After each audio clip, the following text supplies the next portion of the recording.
En fait, le cerveau a un peu du mal à faire la distinction entre ce qui est imaginaire et ce qui est réel. L'objectif pour moi des entraînements, c'est de créer des notions de déjà-vu. Ça veut dire quoi? On a peur de ce qu'on ne connaît pas, de ce qu'on n'a jamais vu. Après, il y a tout un chapitre sur la psychologie, la visualisation mentale. Ça marche beaucoup, ça, hein, surtout chez les sportifs de haut niveau, tout ça, ça marche beaucoup. Il faut se visualiser en train. En fait, le cerveau a un peu du mal à faire la distinction entre ce qui est imaginaire et ce qui est réel. Donc, ça veut dire qu'il faut... moi, je suis prof d'arts martiaux, donc je me visualise souvent en train de me faire agresser, même dans la nuit. Déjà, on prend des coups d'ailleurs. Tu m'as encore frappé. Je déconne. La visualisation, c'est créer une petite, qui n'est pas réelle, hein, mais une petite notion de déjà-vu, toute petite.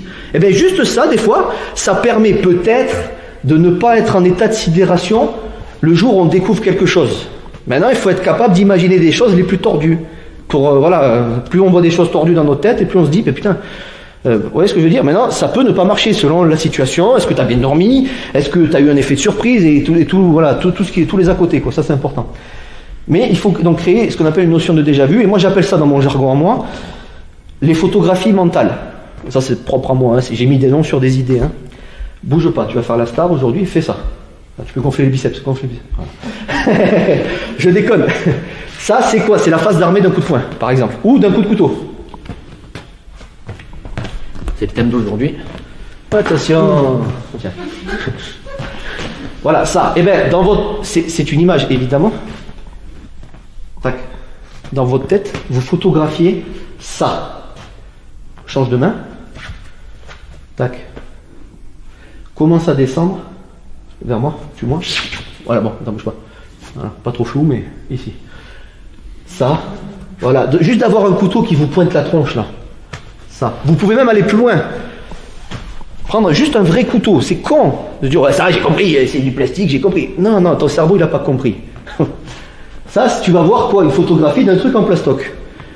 Un vrai couteau, juste comme ça, avec un truc qui brille un petit peu, ben, c'est pas la même chose dans la tête. Attention, c'est minime, hein, c'est pas ça qui va nous sauver. Hein, mais c'est juste pour comprendre. Ensuite, pendant l'action, ça, hop, ça, voilà, le cerveau, il enregistre ça. Quand, on va pas passer une heure là-dessus, on est bien d'accord, vous n'allez pas vous entraîner, dire, attends, c'est bon, on va gonfler, là.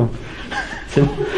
Mais voilà, ça, c'est ce que j'appelle les photographies mentales. Et maintenant, l'espoir, c'est quoi? C'est que le jour... Après, vous triez, hein, les photos floues, vous les enlevez.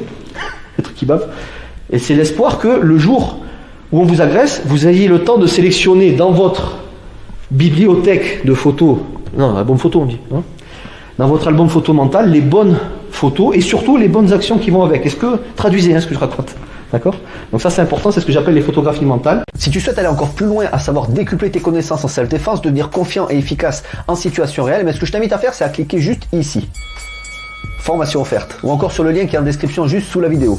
Voilà, j'espère que la vidéo d'aujourd'hui t'a plu et que t'a aidé à progresser un petit peu plus. Quant à moi, je te retrouve de l'autre côté pour commencer ta formation vidéo offerte. À tout de suite.